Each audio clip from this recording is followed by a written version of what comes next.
ఈరోజు చెప్పేటువంటి వాక్యం మన జీవితాల్లో లేకపోతే నీవు నేను కూడా పరలోక రాజ్యం వెళ్ళం. ఇది అంత ముఖ్యమైనది. శిష్యులందరిలో కల్లా ఎక్కువ పరిచర్య చేసిన వారు ఎవరంటే మ్యాక్సిమం మనము పౌలు భక్తుడని చెప్తూ ఉంటాం. ఎందుకనంటే ఆయన అన్ని ప్రదేశాలు తిరిగాడు, అన్ని సంఘాలు ఆయన స్థాపించాడు, అన్ని సంఘాల్లో సేవకుల్ని సిద్ధపరిచాడు. ఇంత ఘనమైనటువంటి పరిచర్యను జరిగించినటువంటి అపోస్తలుడు పౌలు భక్తుడు. ఈయన యేసు ప్రభుతో తిరిగినటువంటి వాడు కాదు.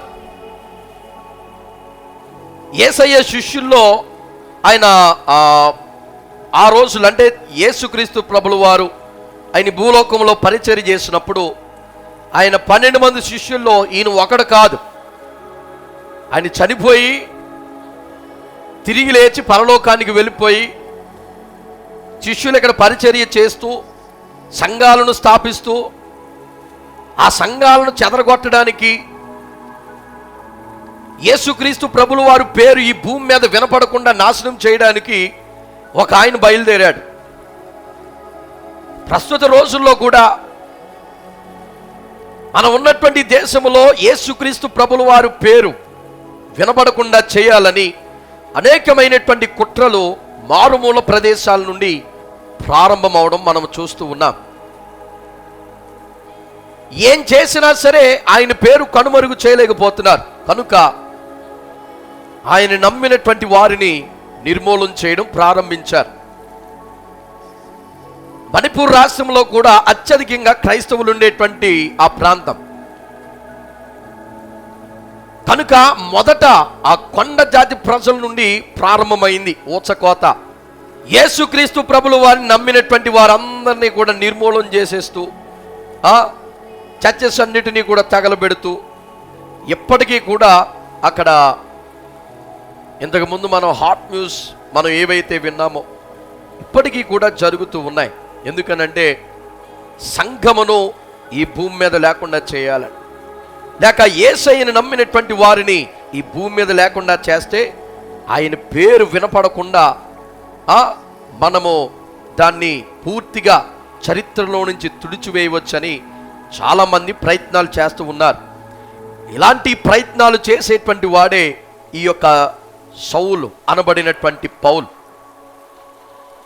ఆనాడు శిష్యులు సంఘాలను స్థాపించి విశ్వాసులు బలపడుతున్నటువంటి క్రమంలో మందిరాల్లోనికి చొరబడి వారందరినీ కూడా ఊచకోత కోసి అనేక మందిని చెదరగొట్టినటువంటి వాడు.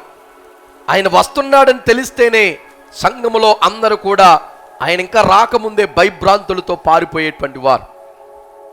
కానీ ఒకానొక సమయంలో సంఘము ఆసక్తితో దేవుని సన్నిధానములో ప్రార్థన చేస్తూ ఉండగా పరిశుద్ధాత్మతో నింపబడి భాషలు మాట్లాడుతూ దేవుని యొక్క సన్నిధానములో రాబోయేటువంటి ఉగ్రత కొరకు, రాబోయేటువంటి మరణము కొరకు, రాబోయేటువంటి ఆ యొక్క దేవునికి వ్యతిరేకమైనటువంటి ప్రజల కొరకు ప్రార్థన చేస్తూ ఉండగా దేవుడు ఆ మార్గమధ్యములోనే పట్టుకున్నటువంటి బలమైనటువంటి వ్యక్తే ఈ సౌలు అనబడినటువంటి పౌలు. ఆయన మారిన తరువాత అందరినీ చంపేటువంటి వాడు ఇప్పుడు ఆయన అంటున్నటువంటి మాట ఏమిటో ఈరోజు మనం చదువుకుందాం. చూడండి, అపోస్తుల కార్యములో 21వ అధ్యాయం 13వ వచనం. Acts chapter 21 verses 13. పౌలు, నేను ఇప్పటి వరకు చెప్పాను కదా, ఆ పౌలు అంటున్నటువంటి మాట. పౌలు ఏమంటున్నాడంటే, ఎందుకు మీరు ఏడ్చుచున్నారు?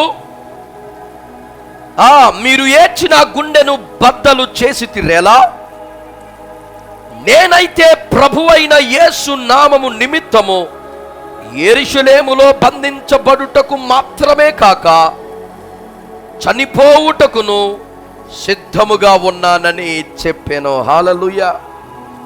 చంపేటువంటి వాడు ఆయన పేరును ఎక్కడా కూడా వినపడకుండా చేయాలని తిరిగినటువంటి వాడు, ఆయన నమ్మిన వారిని కనికరము లేకుండా చంపేటువంటి వాడు ఇప్పుడు ఆయన నోటంట ఆయన పలుకుతున్నటువంటి మాట ఏమిటో తెలుసా? ఆయన కొరకు నా ప్రాణమును నేను ఇచ్చేస్తాను. హల్లెలూయా. ఆయన కొరకు అనేక ఆత్మలను, అనేక ప్రాణములను నేను రక్షిస్తాను. హల్లెలూయా. ఎలా ఉండవలసినటువంటి వాడు ఎలా మారిపోయాడు. ఈయన ప్రాణాలు ఇచ్చేస్తాను అంటూ ఉన్నాడు. అసలు ఈ మాట అనడానికి గల కారణం ఏమిటి? ఎంతగా త్యాగపూరితముగా ఆ వ్యక్తి కొరకు, లేక ఆ నమ్మినటువంటి యేసుక్రీస్తు ప్రభుల వారి కొరకు తన ప్రాణమునే ఇవ్వడానికి సిద్ధపడ్డాడు అంటే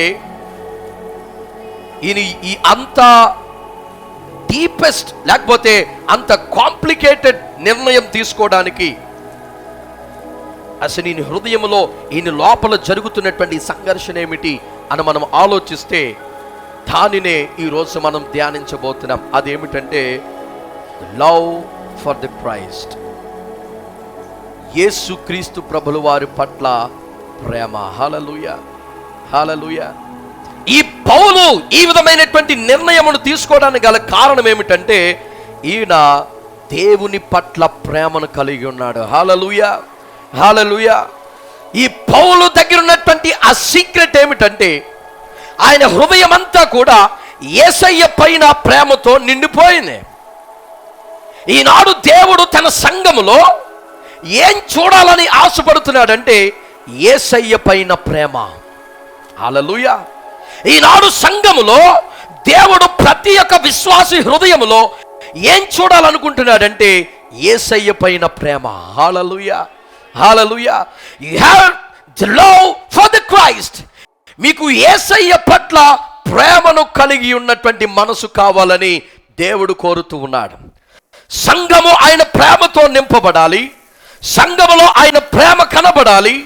సంఘ విశ్వాసుల హృదయములో ఆయన పైన ప్రేమ ఆ దేవుడు చూడాలి. హల్లెలూయా. ఇప్పుడు మిమ్మల్ని అందరినీ కూడా ఒక ప్రశ్న అడుగుతాను. మీలో ఎంతమంది మన దేవుడు అనగా యేసుక్రీస్తు ప్రభుల వారిని మీరు ప్రేమిస్తున్నారో ఒకసారి మీ చేయెత్తండి. యేసయ్యని ఎంతమంది ప్రేమిస్తున్నారో మీరు చెయ్యి, మీ కుడి హస్తాన్ని పైకెత్తనమ్మా. ప్రేమిస్తారా? మంచిది, దించండి. ఎంత ప్రేమిస్తున్నారు? అమితంగా ప్రేమిస్తున్నారు. ఒక ఆయన చెప్పారు అమితంగా ప్రేమిస్తున్నాను. ఇంకో కొంతమంది ఎంత ప్రేమిస్తున్నాం. ఇంకా యేసయ్యను నువ్వు ఎంత ప్రేమిస్తున్నావమ్మా? యేసయ్యను ప్రేమిస్తున్నారా మీరందరూ? యేసయ్యను ప్రేమించాం కనుకనే ఈరోజు ఇక్కడ ఉన్నాం మందిరంలో. హల్లెలూయా.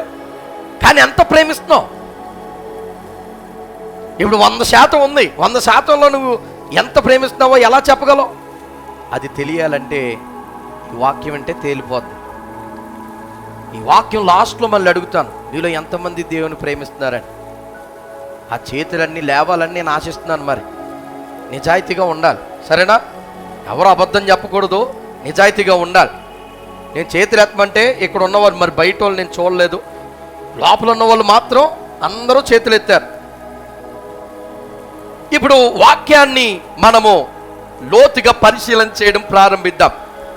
పౌలు ఈ మాట అనడానికి గల కారణం ఏమిటంటే పౌలు హృదయంలో యేసయ్య పైన ప్రేమ చాలా ఎక్కువగా ఉంది. యేసయ్యను ప్రేమిస్తే ఆ ప్రేమ మనల్ని ఎక్కడికి తీసుకుని వెళ్తుందో ఈరోజు మనము ధ్యానించబోతున్నాం. రెండు విషయాలు చెప్పి నేను ముగించి వేస్తాను.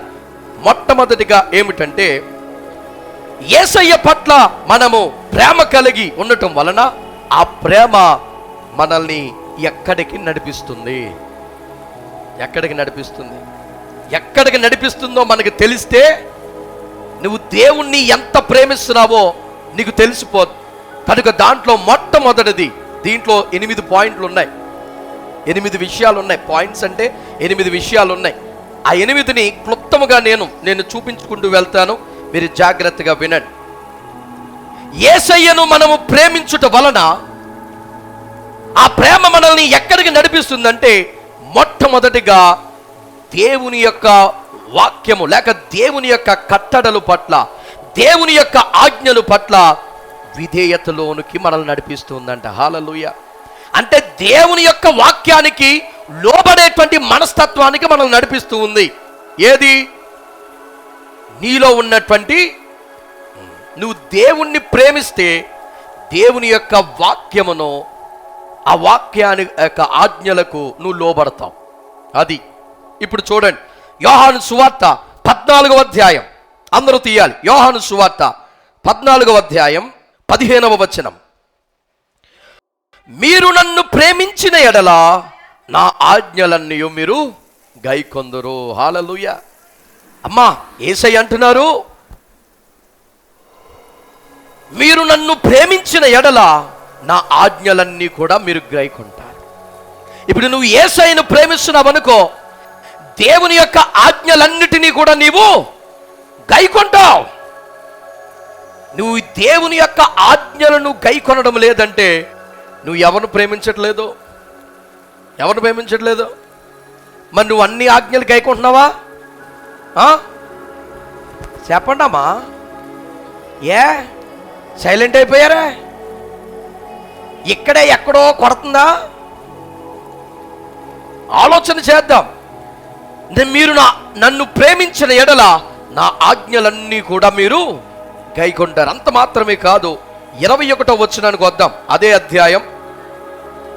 నా ఆజ్ఞలను అంగీకరించి వాటిని గైకొన్నవాడే నన్ను ప్రేమించువాడు. నన్ను ప్రేమించువాడు నా తండ్రి వలన ప్రేమించబడును. నేనును వాణ్ణి ప్రేమించి వానికి నన్ను కనుపరుచుకొందును. హల్లెలూయా, హల్లెలూయా. దేవా నాకు కనబడవా, దేవా నాతో మాట్లాడవా అని మనం పాటలు పాడుతాం, ప్రార్థన కూడా చేస్తూ ఉంటాం. కానీ ఎలాంటి వారికి దేవుడు కనబడతాడో తెలుసా? ఆయన్ని ప్రేమించేటువంటి వారికి యేసయ్య కనబడేటువంటి వాడై ఉన్నాడు. హల్లెలూయా, హల్లెలూయా. నువ్వు దేవుణ్ణి ప్రేమించగలిగితే ఆయన నువ్వు చూసేటువంటి అవకాశం నీకు దొరుకుతుంది. ఆయన నువ్వు ప్రేమించగలిగితే, అనగా ఆయన ఆజ్ఞలన్నిటికీ నువ్వు లోబడగలిగితే, ఆయన ఆజ్ఞలన్నిటినీ నువ్వు కూడా పాటించగలిగితే దేవుని యొక్క నువ్వు స్వరాన్ని, ఆయన ముఖాన్ని నువ్వు చూడగలవు. హల్లెలూయా, హల్లెలూయా. అంత మాత్రమే కాదు, 23వ వచనంలో కూడా దేవుడు అదే వాక్యాన్ని స్పష్టం చేస్తూ ఉన్నారు. యేసు అనగా యేసుక్రీస్తు ప్రభులు వారు చెప్తూ ఉన్నారు, ఒకడు నన్ను ప్రేమించిన ఎడల వాడు నా మాటను గైకొంటాడు, అప్పుడు నా తండ్రి వానిని ప్రేమించును, మేము వాని యొద్దకు వచ్చి వాని యొద్ద నివాసము చేసేదము. హల్లెలూయా.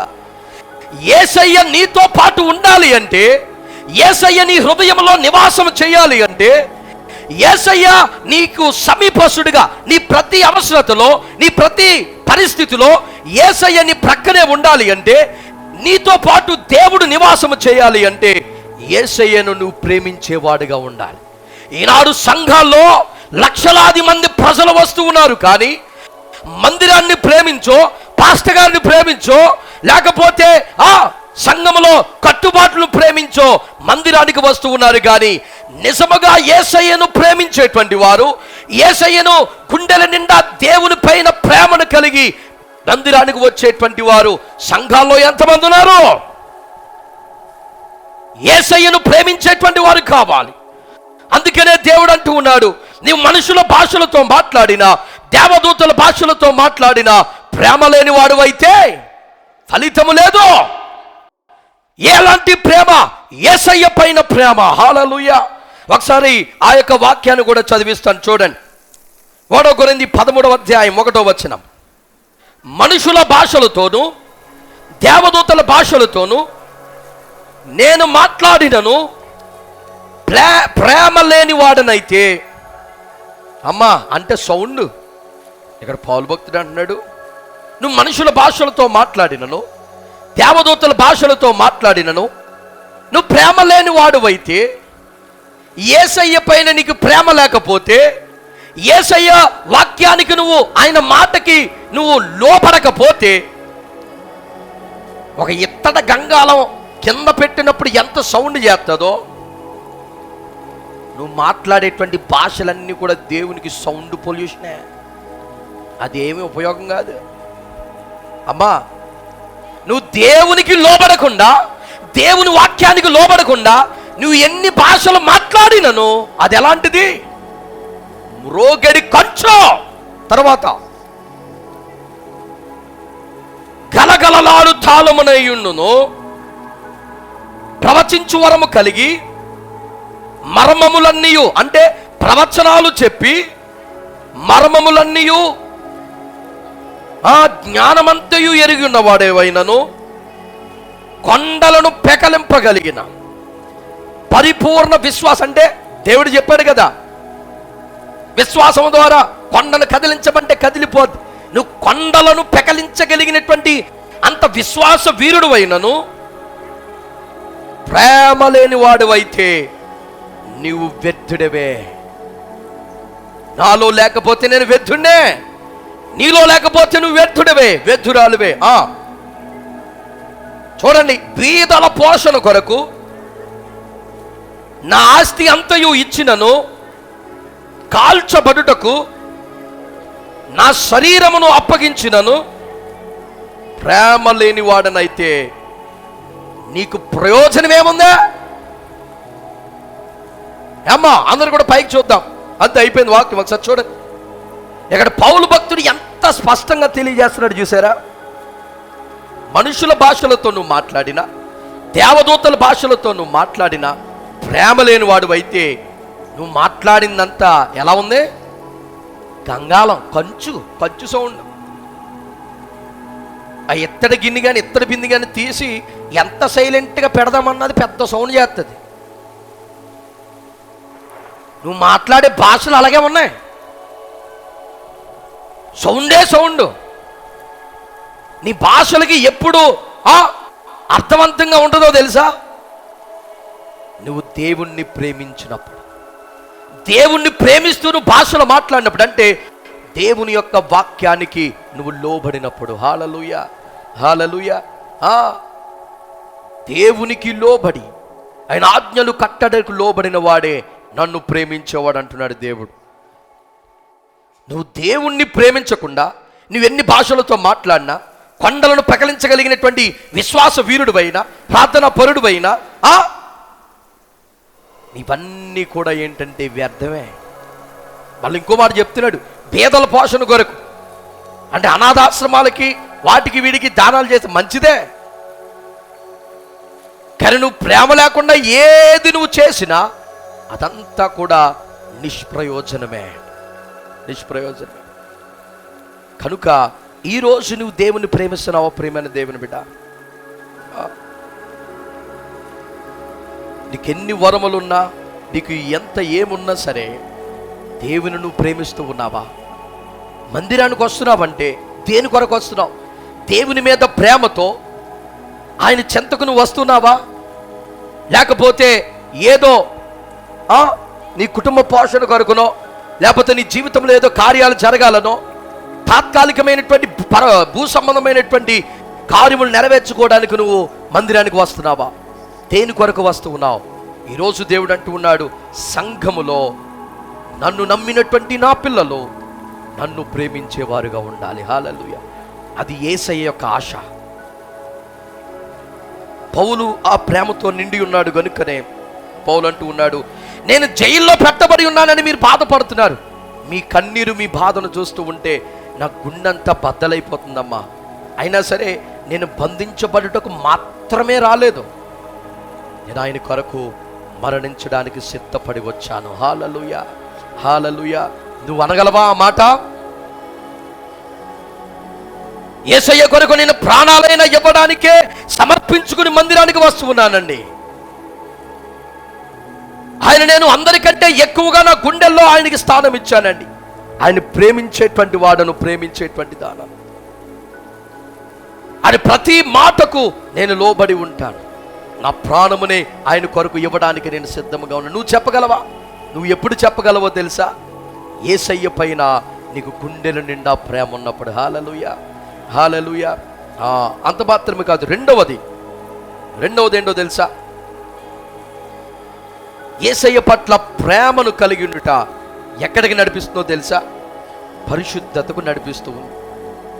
మొట్టమొదటిగా అది మనల్ని లోబడేటువంటి, వాక్యానికి లోబడేటువంటి మనసుకు నడిపిస్తూ ఉంది. రెండవదిగా పరిశుద్ధతకు నడిపిస్తూ ఉంది. ఎందుకనంటే నీవు నేను నమ్మినటువంటి దేవుడు పరిశుద్ధుడై ఉన్నాడు. హల్లెలూయా, హల్లెలూయా. నువ్వు నమ్మిన దేవుడు పరిశుద్ధుడు గనుక నువ్వు ఎప్పుడైతే ఆయన మీద నువ్వు గుండెల వరకు ప్రేమను నింపుకుంటావో, నీ యేసయ్య కొరకు గుండెల నిండా ఎప్పుడైతే ప్రేమను నింపుకుంటావో, ఆయన పరిశుద్ధతను నీకు నొసగేటువంటి వాడై ఉన్నాడు. హల్లెలూయా. ఆయన పరిశుద్ధతతో నీవు నింపబడతావు. నీ హృదయంలో ఉన్నటువంటి ఆశను సఫలాకృతము చేయగలిగినటువంటి వాడు ఆయన. హల్లెలూయా, హల్లెలూయా. మనకిష్టమైనటువంటి వారి పోలిక చెప్పున నడవడానికి మనం ఇష్టపడుతూ ఉంటాం కనుక ఎప్పుడైతే యేసయ్యను నీ హృదయం నిండా నువ్వు ప్రేమిస్తావో, ఆయన పరిశుద్ధుడు గనుక నీవు కూడా పరిశుద్ధుడిగా పరిశుద్ధురాలుగా అయిపోతూ ఉంటావు. హల్లెలూయా. దేవుని ప్రేమ లోబడేటువంటి మనస్తత్వం, వాక్యానికి లోబడేటువంటి మనస్తత్వానికి, అలాగే పరిశుద్ధతకు నడిపిస్తూ ఉంది. మూడవదిగా స్టడీ అబౌట్ హిమ్, దేవుని కొరకు చదువుట. దేవుని కొరకు చదవడం అంటే ఎక్కడ చదువుతామమ్మా? దేవుని కొరకు ఎక్కడ చదువుతాం? వాక్యాన్ని. ఇప్పుడు దేవుని ప్రేమించే వాడిని నేను, దేవుని కొరకు నా గుండెల నిండా ప్రేమ ఉందని చెప్పి అందరూ చేతులు ఎత్తారు. వాక్యానికి నువ్వు లోబడుతున్నావా ప్రియమైన దేవుని బిడ్డ? నీకు నువ్వు పరిశీలన చేసుకో. నీ హృదయంలో పరిశుద్ధత కలిగి నువ్వు జీవిస్తూ ఉన్నావా? ఎందుకంటే దేవుని ప్రేమ లోబడేటువంటి మనస్తత్వాన్ని కలుగు చేస్తూ ఉంది, వాక్యానికి కానీ, సేవకునికి కానీ, సంఘమునకు కానీ. అలాగే దేవుని నీలో ఉన్నటువంటి దేవుని పైన నీకున్నటువంటి ప్రేమ పరిశుద్ధతకు నడిపిస్తూ ఉంది. ఎందుకంటే ఆయన పరిశుద్ధుడు గనుక. దేవుని పైన నీకున్నటువంటి ప్రేమ దేవుని యొక్క వాక్యాన్ని చదివేటువంటి దిశగా నిన్ను ఆ మార్గంలో నడిపిస్తుంది. నేను నా దేవుని కొరకు ఇంకా ఎక్కువ తెలుసుకోవాలి, నా దేవుని కొరకు నేను ఇంకా ఆయన ప్రేమ కొరకు ఇంకా లోతైనటువంటి అధ్యయనం చేయాలని వాక్యాన్ని ఎక్కువగా ఆయన కొరకు ఎక్కువగా చదవడం ప్రారంభిస్తూ ఉంటాం. హల్లెలూయా, హల్లెలూయా. అలాగే నాలుగవదిగా ఏమిటంటే దేవునితో సహవాసంలోనికి నడిపిస్తూ ఉంటుందంట దేవుని పైన ఉన్న ప్రేమ. హల్లెలూయా, హల్లెలూయా. దేవునితో సహవాసం మనం ఏ విధంగా కలిగి ఉండగలమంటే ప్రార్థనే దేవుని మనల్ని కలిపేటువంటి సహవాసం. హల్లెలూయా. ఇప్పుడు ప్రార్థన మీలో ఎంతమంది చేస్తూ ఉన్నారు? రోజుకి గంట ప్రార్థన చేసేటువంటి వారు మీ చేయి ఒకసారి చూపించండి అమ్మా, చూపించాలి. ఇంత వందలాది మంది జనం ఉంటే చూడండి, నేను లెక్క పెడతాను. నాగే 2, 3, 4, 5, 6, 7, 8, 9, 10 చాలు 20 మంది ఉన్నారు. రోజుకి గంట ప్రార్థన చేసేవారు ఎంతమంది ఉన్నారు? 20 మంది ఉన్నారు. ప్రార్థన లేనిటువంటి సంఘం నిర్జీవమైనటువంటి సంఘం. ఇప్పుడు దేవుణ్ణి ప్రేమిస్తున్నాను అన్నటువంటి వారందరూ కూడా ఇప్పుడు నువ్వు ప్రతి దినము కనీసం 1 గంటను ప్రార్థన చేయలేకపోతున్నావంటే దేవుణ్ణి నువ్వు నిజముగా ప్రేమించట్లేదు. ప్రేమిస్తున్నాను అనేటువంటి భ్రమలో నువ్వు బ్రతికేస్తున్నావంతే. ఈరోజు నువ్వు మేలుకోవాలి. లేకపోతే దేవుణ్ణి ప్రేమించకపోతే దేవుని రాజ్యంలో నీకు స్థానం లేదు. ప్రేమైన దేవుని బిడ్డ, నేను దేవుణ్ణి ప్రేమించకపోతే హృదయపూర్వకముగా నాకు దేవుని రాజ్యంలో నాకు స్థానం లేదా? ఇప్పుడు రోజుకి 1 గంట కూడా ప్రార్థన చేయలేనిటువంటి నీవు ఏ విధముగా నువ్వు దేవుణ్ణి ప్రేమిస్తున్నావు? ఇప్పుడు మీ ఇంట్లో ఒక చిన్నపిల్లలను తీసుకొస్తున్నారు మందిరానికి. ఇటు పురుషుడు కానీ స్త్రీ కానీ ఎవరైనా ఇప్పుడు డ్యూటీలు చేసేవారు ఉన్నారనుకోండి, మీరు డ్యూటీలు చేసుకోవడానికి వెళ్ళిపోతారు. మీకు చంటి పిల్ల ఉందనుకో, మీరు ఎక్కడున్నా సరే సమయానికి ఇంటికి వచ్చేస్తారు. ఎందుకు? ఆ చిన్నపిల్లడితో సమయాన్ని గడపడానికి. నువ్వు ఎప్పుడో 10ంటికి వచ్చినా, నీ డ్యూటీ అంతా అయిపోయి అన్నీ చక్కబెట్టుకుని 10ంటికి వచ్చినా 1 గంట లేకపోతే ఒక 10 నిమిషాలు ఆ చిన్న బిడ్డను తీసుకుని చక్కగా వాడితో ఆడుకొని నీ ప్రతిరోజు దినచర్యలో నీకు దేవుడిచ్చినటువంటి ఆ బిడ్డను ప్రతిరోజు ఆడుకుంటూ పాడుకుంటూ వారితో సమయాన్ని వెచ్చించడానికి నువ్వు ఇష్టపడుతుంటావు కదా. ఎందుకని? ఆడంటే ప్రేమ కాబట్టి. ఇప్పుడు నువ్వు ప్రతిరోజు ఎంత పనున్నా ఏది ఏమైనా సరే అయిపోయిన వెంటనే వచ్చి వాడితో సమయాన్ని గడుపుతున్నావు, ఎందుకంటే వాడిపైన నీకు ప్రేమ ఉందని. నీకు ఇప్పుడు ఎంత కష్టమైనా, ఎన్ని పనులున్నా, ఎన్ని శ్రమలు ఉన్నా దేవునితో నువ్వు మాట్లాడుతున్నావా? లేదు. అంటే దాని అర్థం ఏంటి? నీకు నిజంగా దేవుని పైన ప్రేమ లేదా? చెప్తున్నావు అంతే మామూలుగా, ప్రభు అంటే మాకు చాలా ఇష్టమండి, చాలా ప్రేమ అండి. మరి ప్రార్థన ఎంతసేపు చేస్తావమ్మా? కనీసం గంట చేస్తున్నావా ప్రార్థన? పోనీ అరగంట చేసే వాళ్ళు ఉన్నారు ఎవరైనా? రోజుకి అరగంట చేయి పైకెత్తండి. రోజుకి అరగంట ప్రార్థన చేసేటువంటి వారు, కనీసం అరగంట కూడా ప్రార్థన చేయలేని వారు. అంటే దీన్ని బట్టి చూస్తే మన సంఘములో దేవుని నిజంగా ప్రేమించేవారు ఎవరు లేరు. అవసరాల కోసం దేవుని మందిరానికి వస్తున్నాం. అవసరాల కోసం దేవుని మందిరానికి వచ్చేటువంటి వారిని దేవుడు ఏమని పిలిచాడో తెలుసా? ఆత్మీయపు వ్యభిచారులు అన్నాడు దేవుడు. హోషేయ గ్రంథంలో చూస్తాం మనం. అవసరాల కోసం దేవుని మందిరానికి వచ్చేవాడిని ఏమన్నాడో తెలుసా?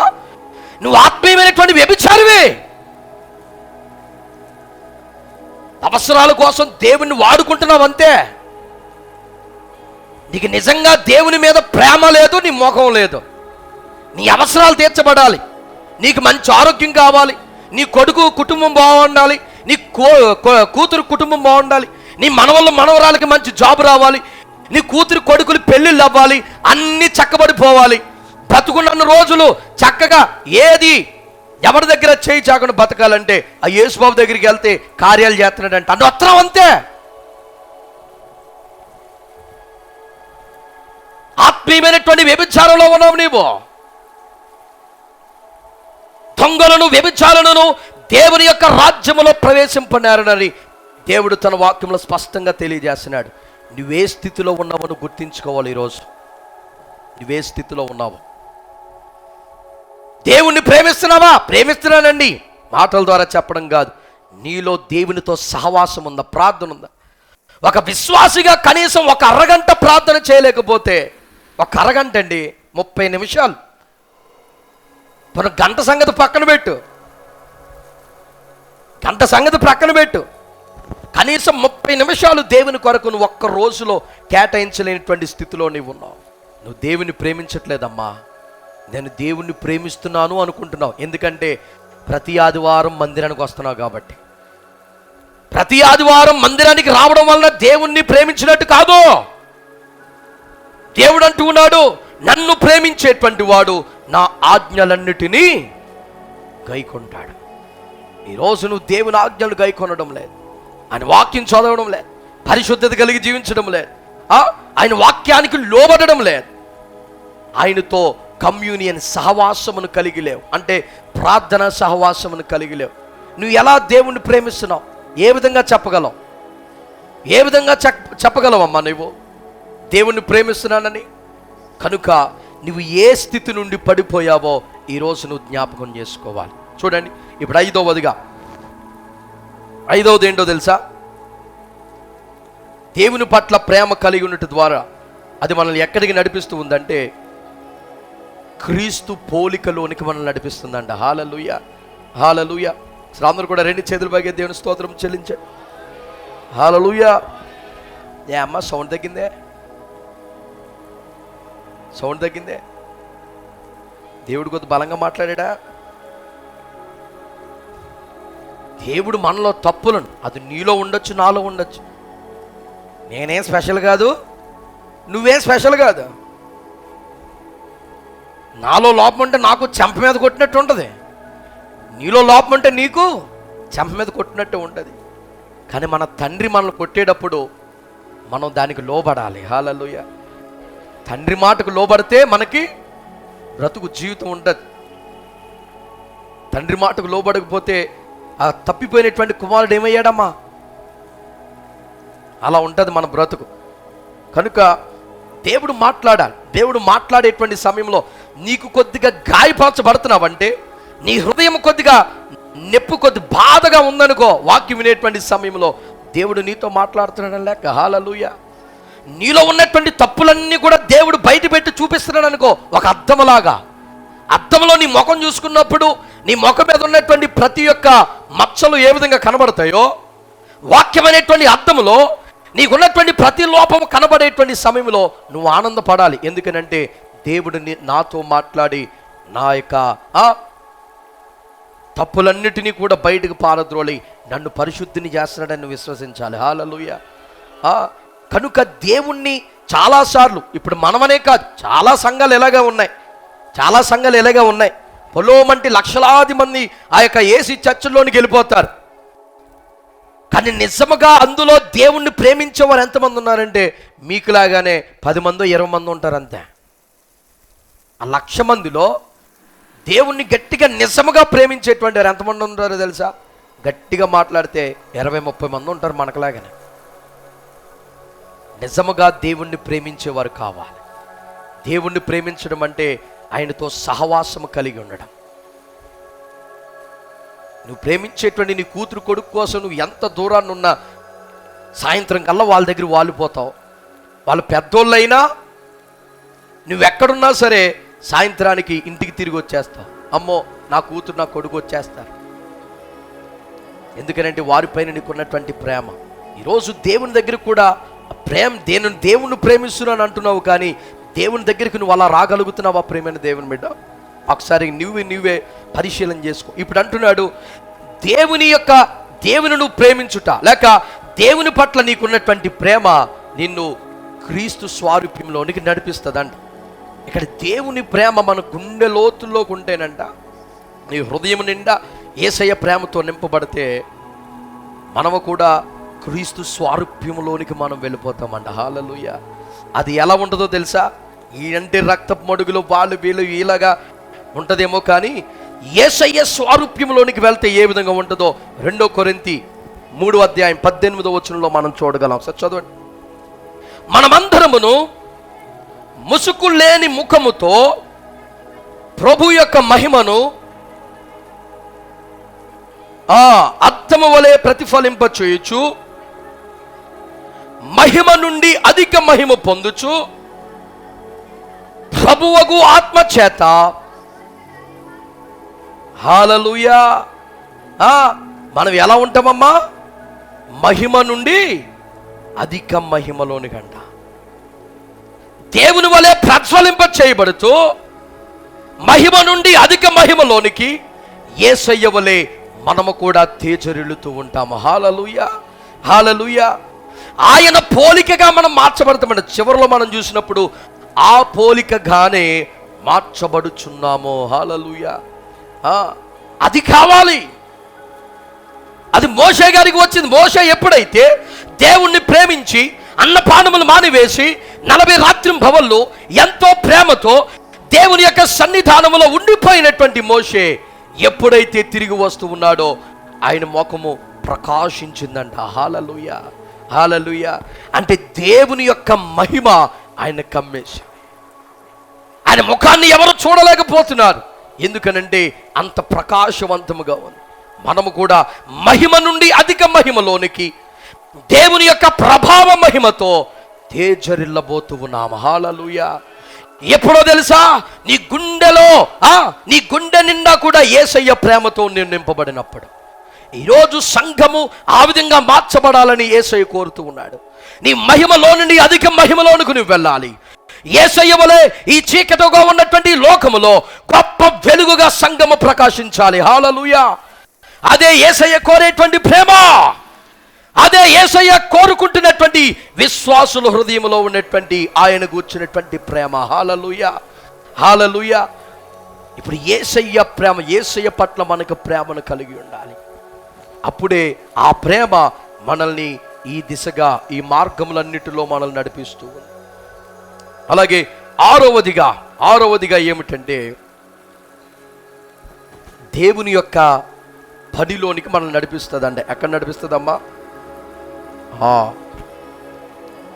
గుండె నిండా దేవుని యొక్క ప్రేమతో నిండిపోతే దేవుని యొక్క పని చేయుటకు మనల్ని నడిపిస్తారు. ప్రస్తుతం సంఘములో సేవకుడు ఎక్కువగా బాధపడేది విషయం ఏంటో తెలుసా? దేవుని పని ఎంతగానో చేయాలనుకుంటామండి, కానీ విశ్వాసులు ఎవరూ కూడా సహకరించడం లేదు. విశ్వాసులు ఎవరూ కూడా రావడం లేదు. ఎవరు కూడా దేవుని పరిచర్య పట్ల ఆసక్తి కలిగినటువంటి వారు లేరు. ఇదివరకు ఉన్నటువంటి ఆసక్తి, ఇదివరకు ఉన్నటువంటి ఆ యొక్క పరిచర్య పట్ల ఆ యొక్క ప్రేమ ఇప్పుడు లేదు. ఎందుకనంటే యేసయ్య పట్ల నీకు ప్రేమ తగ్గిపోయిందేమో. నీ గుండె నిండా యేసయ్య ప్రేమతో, దేవుని పట్ల నువ్వు ప్రేమతో ఉంటే దేవుని పరిచర్య, దేవుని పని చేయుటకు ఆ యొక్క ప్రేమ నిన్ను నడిపిస్తుందంట, ముందుకు నిన్ను తోస్తుంది. హల్లెలూయా, హల్లెలూయా. నువ్వు పరిచర్య చేయకపోవడానికి, ఆ మనసు నీలో లేకపోవడానికి గల కారణం ఏమిటో తెలుసమ్మా? దేవుని పైన ప్రేమను నువ్వు కోల్పోయావు. యేసయ్య పట్ల నువ్వు ప్రేమను కోల్పోయావు. యేసయ్య పట్ల నీకు ప్రేమ ఉంటే ఆ ప్రేమ ఆ పరిచర్య చేయడానికి, ఆ పనిని దేవుని సన్నిధానంలో ఆ పరిచర్య చేయుటకు నిన్ను ఎదరికి ముందుకు తోస్తుంది. ఎల్లు దేవుని పరిచర్య చేయి, ఎల్లో దేవుని పనిలో పాలు పొందు, ఎల్లో దేవుని పనిలో అన్ని విడిచిపెట్టి దేవుని యొక్క పరిచర్యలో నీవు ఉండు. దేవుని పైన ఉన్నటువంటి ప్రేమ నిన్ను ఆ విధంగా తోస్తూ ముందుకు నడిపిస్తూ ఉంటుంది. హల్లెలూయా. ఈరోజు చెప్పినా సరే చేయలేనిటువంటి పరిస్థితుల్లో నీవు ఉన్నావా? ఒక పిలుపునిచ్చిన పరిచర్యకు రాలేనటువంటి స్థితిలో నీవు ఉన్నావా? దేవుని పరిచర్యను ప్రోత్సహించగలిగినటువంటి సత్తా నీలో ఉన్నా ప్రోత్సహించలేనటువంటి స్థితిలో నీవు ఉన్నావా? నీలో ఉన్నదేంటో తెలుసా? యేసయ్య పట్ల ప్రేమను కోల్పోయావు. యేసయ్య పైన నీకు ప్రేమ లేకపోతే ఆయన ఉండేటువంటి రాజ్యంలోనికి నిన్ను ఎలా రాణిస్తాడు? అమ్మా ఒకసారి ఆలోచించు. ఇప్పుడు మా ఇంటికి ఎవరైనా వచ్చారనుకో, ఉదాహరణకి ఇప్పుడు ఎవరైనా సేవకులు కానీ ఎవరైనా బయట వారు ఎవరైనా వస్తే వెంటనే మేము తలుపులు తెరిచి లోపల రమ్మని చెప్పం. గేటు ముందు నిలబెట్టి, ఎవరండి మీరు, ఏంటండి, ఎందుకు వచ్చారు, ఏంటి అని మాట్లాడి క్లారిటీ వచ్చి ఓకే అనిపిస్తేనే లోపల రప్పిస్తాం, లోపల కూర్చోబెడతాం తీసుకు. లేకపోతే గేటు బయట నుంచే మాట్లాడి అట్నుంచే పంపించేస్తూ ఉంటాం. అదే మన విశ్వాసులు వచ్చారనుకో మేమేం చేస్తామో తెలుసా? వెంటనే గేటు తీసి రండి, లోపల రండి, ఏమ్మా ఏంటి. అదే నేను మీ ఇంటికి వచ్చాననుకో, అమ్మో పాస్టర్ గారు వచ్చారు అని గబగబా పరిగెట్టుకుంటూ వచ్చి గేటు తెరిచి లోపలికి ఆహ్వానిస్తాం. అదే బయట వారు వస్తే నువ్వు అలా రాణిస్తావా?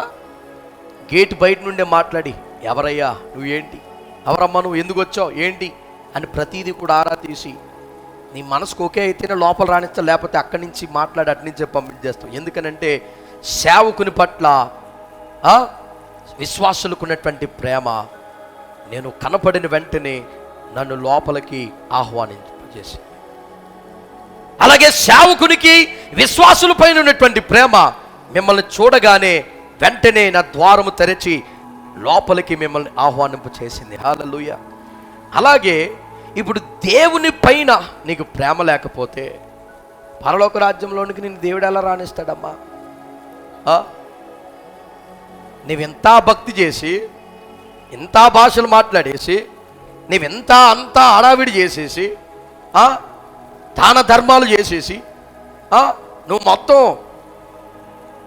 అన్నీ చేసి దేవుని పైన నువ్వు ప్రేమ సరైనటువంటి రీతిలో నీకు లేదనుకో, పరలోక రాజ్యంలోనికి దేవుడు నిన్ను రాణిస్తాడా? రానుడు. దేవుడు అంటాడు, నీవెవరో నాకు తెలియదు, అవకాశం ఉన్నంతసేపు ఎంతో ప్రేమించానయ్యా నిన్ను, కాకపోతే నా ప్రేమ నువ్వు అర్థం చేసుకోలేదు. నువ్వు నాటకాలు ఆడావు మందిరానికి వచ్చి, ఆదివారం రావడమే నన్ను ప్రేమించడమేమో అనుకున్నావు.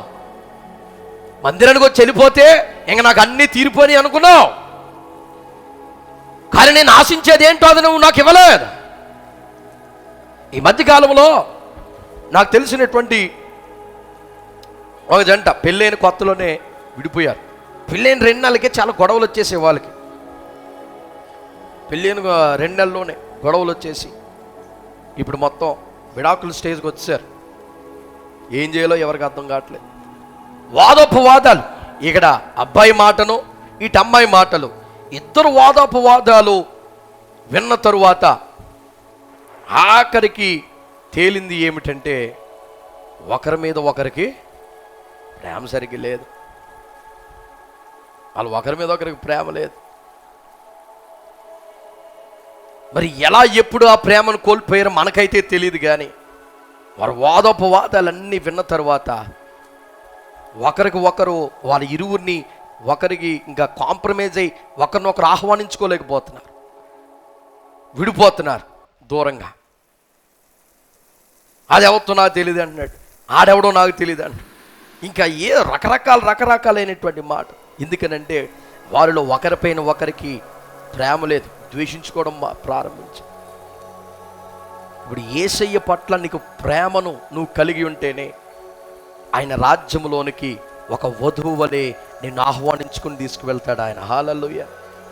ఆయన పట్ల నీకు ప్రేమ లేకుండా అవసరాలకి దేవుణ్ణి వాడుకొని నువ్వు ఆయన రాజ్యంలోనికి ఏం ముఖం పెట్టుకుని వెళ్ళిపోదాం అనుకుంటున్నావు? నువ్వు అసలు రోగాలు పోవడానికో, అప్పుల బాధలు తీరడానికో, పిల్లల పెళ్ళిళ్ళు కావడానికో, చచ్చిపోయినప్పుడు కప్పెట్టడానికి 4 మనుషులు కావాలనో మందిరానికి వస్తే నువ్వు పరలోకానికి వెళ్ళవు.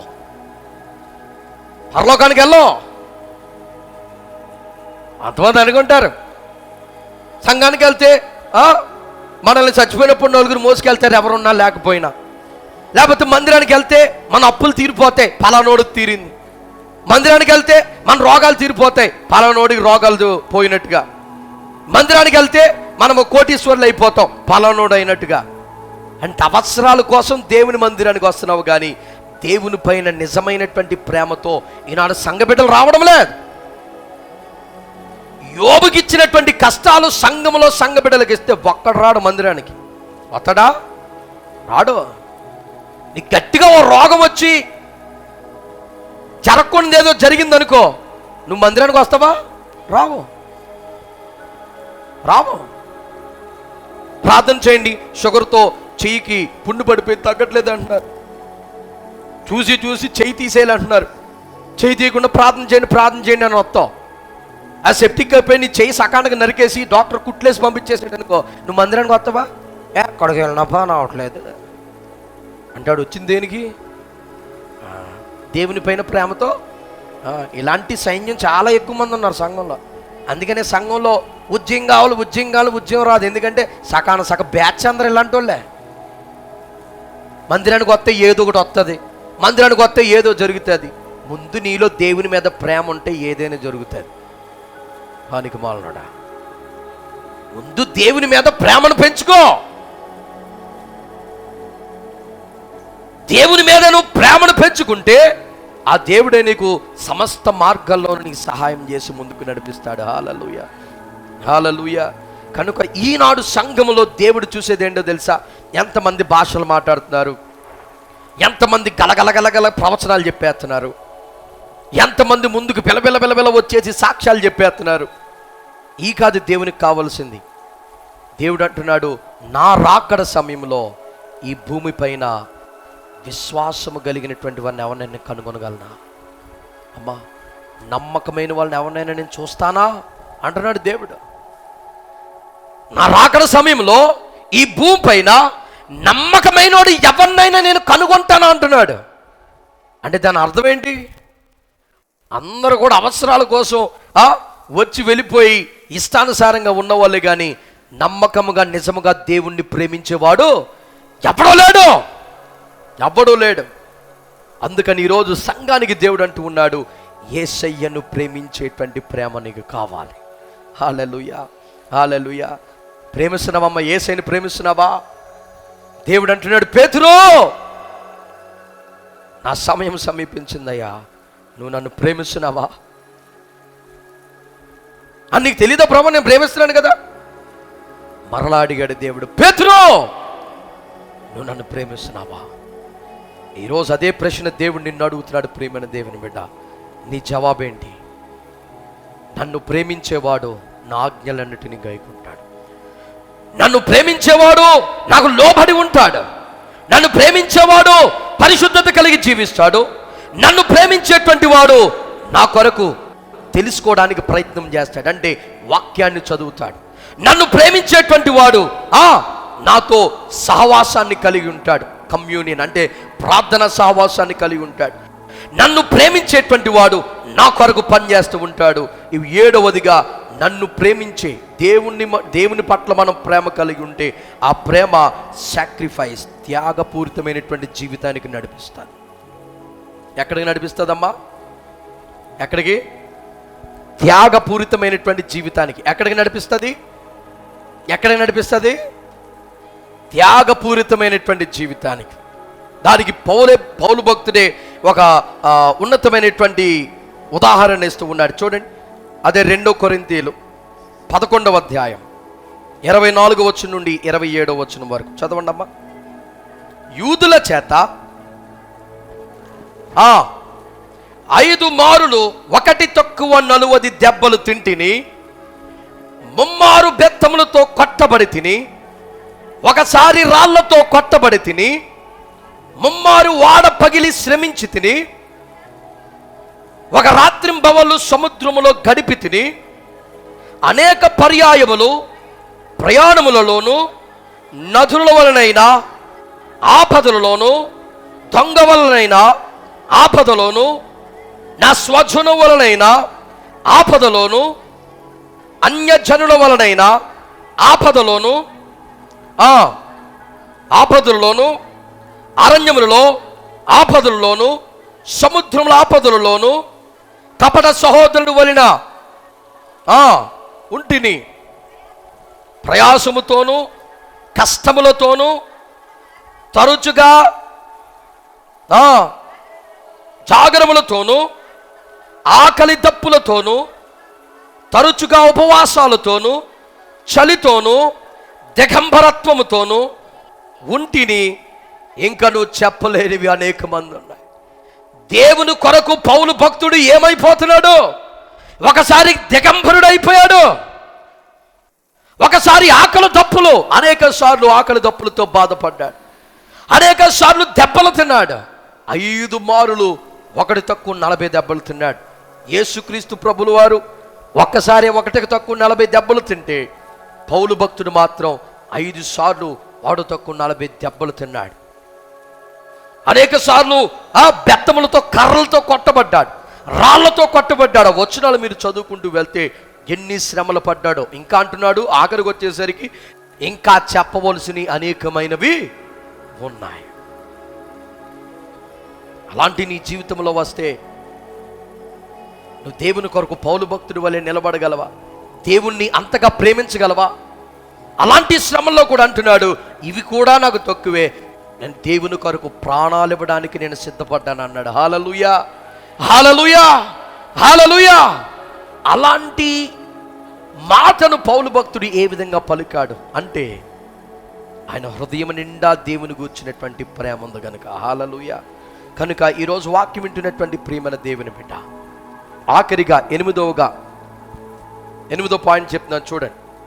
దేవుని పట్ల గుండె నిండా ప్రేమను ఉంటే, దేవుని పట్ల ప్రేమను నువ్వు కలిగి ఉంటే, ఆ ప్రేమ నిన్ను దేవుని గురించి ఇతరులకు ప్రకటించే దిశగా నేను నడిపిస్తాను. దేవుని కొరకు అనేక మంది దేవుని ప్రేమను నువ్వు ఇతరులకు చెప్పకుండా ఉండలేవు. కనపడినోళ్ళకి ప్రతి ఒక్కరికి కూడా దేవుని ప్రేమ గురించి చెప్తూ ఉంటాం. ఎప్పుడో తెలుసా? దేవుని ప్రేమతో నీ గుండె నిండిపోయినప్పుడు. హల్లెలూయా. దేవుని పైన నీకు అమితమైనటువంటి ప్రేమ ఉన్నప్పుడు. లేకపోతే కలిసినప్పుడల్లా నీ నోటంటే వచ్చేయండో తెలుసా? అది అలా అంట, ఇది ఇలా అంట, మొన్న ఏం జరిగిందో నీకు తెలుసా? ఎందుకనంటే దేవుని పైన వారికి ప్రేమ లేదు కనుకనే. ఎంత దేవుని బిడ్డలు దేవుని నమ్ముకున్నవారైనను దేవుని పట్ల వారికి ప్రేమ లేదు కనుకనే దేవుని గూర్చినటువంటి మాటలు వారి నోటంటే రావడం లేదు. ఇదివరకు ఆరాధన అయిన వెంటనే ఇక నాయన గారు ప్రసంగం చెప్పేవారు, వర్తమానం చెప్తూ ఉంటే ఆ వర్తమానాన్ని జాగ్రత్తగా విని ఆ వర్తమానంలో కొన్ని డౌట్స్ తోటి కొంతమంది ఆగిపోయి, నాయన గారు అందరికీ ప్రార్థన చేసి భోజనం తినేసి కూర్చొని పడుకుని రెస్ట్ తీసుకున్నప్పుడు దగ్గరికి వచ్చి, నాయన ఈరోజు మీరు పలానా వర్తమానం చెప్పారు, పలానా వర్తమానంలో నాకు పలానా డౌట్ ఉందండి, నాకు అదొకసారి చెప్పండి, నాకు సరిగ్గా అర్థం కాలేదని వచ్చి వారికి ఉన్నటువంటి అనుమానాలన్నీ కూడా, డౌట్స్ అన్నీ కూడా ఒక పేపర్ మీద రాసుకొని, ఇంకో నాకు ఇది డౌట్ అండి, ఇది డౌట్ అండి అని ప్రతీది కూడా అడిగి తెలుసుకునేవారు. ఎందుకనంటే దేవుని పట్ల వారికి ఉన్నటువంటి ప్రేమ, వారిని దేవుని కొరకు ఇంకా తెలుసుకోవాలి, వాక్యాన్ని ఇంకా తెలుసుకున్న ఆసక్తి. కానీ ఇప్పుడు ఎప్పుడెప్పుడు టైం అవుతుంది ఇంకా వదలట్లేదేంట్రా, వదిలితే ఎక్కడికక్కడ కుర్చీలు ఎక్కడికక్కడ వదిలేసి వెళ్ళిపోతారు. పాప మా ఇద్దరు స్త్రీలే కుర్చీలు ఒకదాని మీద ఒకటి పెట్టి, పాప వాళ్ళనోడు బాధ వచ్చినోడు ఇలా పట్టుకుని తుడుచుకుంటూ ఇంకా అలా తంటలా బాధలాడిపడుతూ తుడుచుకుని వెళ్తాం. ఎక్కడికక్కడ వదిలేసి తుర్రమని పారిపోతాం. దేవుని పట్ల ప్రేమను కలిగి ఉండండి అమ్మా. రోజులన్నీ కూడా దాటిపోతూ ఉన్నాయి. దేవుని రాకడది సమీపంలో ఉంది. ఇలాంటి దుర్దినాల్లో, ఇలాంటి రాకడ సమీపంలో వచ్చేటువంటి దినములలో కూడా దేవుని పట్ల నీకు ప్రేమ కలిగి ఉండలేకపోతే నువ్వేం చేసినదంతా కూడా నిష్ప్రయోజనం అంతా కూడా వ్యర్థమే. నువ్వు దేవదూతల భాషలతో మాట్లాడినా, నువ్వు ఎంత దాన ధర్మాలు చేసినా, నువ్వు ఏం చేసినా, ఎంత చేసినా, యేసయ్య పట్ల నీకు ప్రేమ లేకపోతే అంతా కూడా పెద్ద సున్నా, అంతా కూడా వ్యర్థమే. కనుక ఆయన రాకడ సమయంలో నీ ప్రయాసంతా కూడా వ్యర్థము కాకుండా ఉండాలంటే ఈరోజే యేసయ్యను ప్రేమించడం ప్రారంభించు. హల్లెలూయా, హల్లెలూయా. ఇప్పుడు ఆ ప్రేమను ఏ విధంగా నేర్చుకోవాలి అంటే, ఆయన్ని ప్రేమించడం ఏ విధంగా నేర్చుకోవాలి? 2 విషయాలు చెప్పి నేను ముగించి వేస్తాను. చూడండి, 1 యోహాను 4:19 ఏమని ఉంటుందంటే, మొదట ఆయనే మనల్ని ప్రేమించాడు, ఆ తరువాత మనము ఆయన ప్రేమించడం ప్రారంభించాం. అంత మాత్రమే కాకుండా ఆయన కొరకు వాక్యాన్ని నువ్వు చదువుతున్నప్పుడు ఆ వాక్యములో దేవుడు మన పట్ల చూపించినటువంటి ప్రేమ, అలాగే పరిశుద్ధాత్ముడు ఆ యొక్క వాక్యము చదివేటువంటి సమయంలో, అంటే నువ్వు దాన్ని ధ్యానిస్తూ దేవుని కూర్చున్నటువంటి ప్రేమతో నువ్వు చదువునప్పుడు ఆయన ఏ విధంగా ప్రేమించాలో వాక్యంలో నుండి దేవుడు, పరిశుద్ధాత్మ దేవుడు నీతో మాట్లాడుతూ. అంత మాత్రమే కాకుండా ఆఖరిగా ఏమిటో తెలుసా, ప్రభు బల్ల ద్వారా దేవుడు ఆయన్ని ఏ విధంగా ప్రేమించాలో మనకి నేర్పిస్తూ ఉంటాడంట. హల్లెలూయా. ఎందుకనంటే ప్రభు వల్ల ఆయన యొక్క శ్రమలనన్నిటినీ కూడా మనం జ్ఞాపకం చేసుకుంటాం. ఆయన మరణ పునరుత్థానములు మనం జ్ఞాపకం చేసుకుంటాం. నన్ను ఎలాంటి ద్రోహులుగా, నమ్మక ద్రోహము చేసినటువంటి, ఎంతో పనికి మాలినటువంటి ఆలోచనలు, దరిద్రులైనటువంటి మనలను కూడా ఆయన ప్రేమించి మన కొరకు ఆ శిలువ యాగాన్ని ఏ విధంగా పొందాడో, అంత కష్టములలో, అంత నిష్ఠూరమైనటువంటి చస్తున్నటువంటి సమయంలో కూడా ఎందుకు పనికిరానిటువంటి మనల్ని ఎంత ప్రేమించాడో ఆ ప్రభు వల్ల ఆయన ప్రేమించడం ఎలాగో మనకు నేర్పిస్తుందండి. హల్లెలూయా. ఆ ప్రభు వల్లలోనికి వెళ్ళినప్పుడు, అయ్యా నీవు నన్ను ఎంతగా ప్రేమించావు, నా కొరకు దెబ్బలు తిన్నావు, నా కొరకు మోము పైన ఉమ్ము వేయించుకున్నావు ప్రభువా, అనేకమైనటువంటి దూషణ మాటలు భరించావు, నా కొరకు తన్నబడ్డావు, నా కొరకు సిలువను మోసావు, నా కొరకు ప్రభువా అమ్రాను పైన వ్రేలాడావు. ఎంత ప్రేమ చూపించావు, నీకు కూడా నేను అంత ప్రేమ చూపించాలయ్యా, నేను కూడా నిన్ను అంతగా ప్రేమించాలి ప్రభువా అని ప్రభు బల ద్వారా ఆయన ప్రేమించడం ఎలాగో దేవుడు మనకు నేర్పిస్తాడంట. హల్లెలూయా. కానీ ఈరోజు ప్రభు వల్ల పాలు పొందుతున్నటువంటి ప్రియమైన దేవుని బిడ్డ, నువ్వు బాప్తిసం పొందావు, ప్రభు వల్ల పాలు పొందుతున్నావు, కానీ ఇంకా దేవుణ్ణి ప్రేమించలేనటువంటి స్థితిలో ఉన్నావా? ఈరోజు దేవుడు నీకు పిలుపునిస్తూ ఉన్నాడు. నీవెన్ని చేసినా, ఏది చేసినా దేవుని పైన ప్రేమ నీకు లేకపోతే నువ్వు చేసినంతా కూడా వృధా అయిపోతే. అందుకనే నువ్వు పరిచర్య చేయలేకపోతున్నావు, అందుకనే దేవునిలో వాక్యం చదవలేకపోతున్నావు, అందుకనే నువ్వు ప్రతిరోజు ప్రార్థన చేయలేకపోతున్నావు, అందుకనే నువ్వు లోపడలేనటువంటి స్థితిలో ఉన్నావు, అందుకనే దేవుని కొరకు ఎవరికి చెప్పలేకపోతున్నావు, అందుకనే దేవునికి దూరంగా బ్రతికేస్తున్నావు. ఎందుకో తెలుసా? యేసయ్య అంటే నీకు ఇష్టం లేదు, యేసయ్య పట్ల నీకు నిజమైన ప్రేమ లేదు. దేవుడు అంటూ ఉన్నాడు, నన్ను ప్రేమించేవాడు నా ఆజ్ఞలు కట్టడాలంటే కూడా గైకొంటాడు. ఈరోజు నువ్వు గైకొనలేకపోతున్నావంటే నువ్వు నిజంగా దేవుని ప్రేమించట్లేదు. కనుక దేవుడు తన ప్రేమతో మరలా నిన్ను దర్శిస్తూ ఉన్నాడు. ఈ వాక్యం వినుచూ ఉండగా దేవుడు తన 2 హస్తములు నీ వైపు చాపి నీ వైపు చూస్తూ ఉన్నాడు. ప్రార్థన ద్వారా ఒక చిన్న ప్రార్థన చేసి దేవుని వైపును చూడగలవా? తల వంచు కళ్ళు మూసుకొని మీ కొరకు నేను ప్రార్థన చేయబోతున్నాను.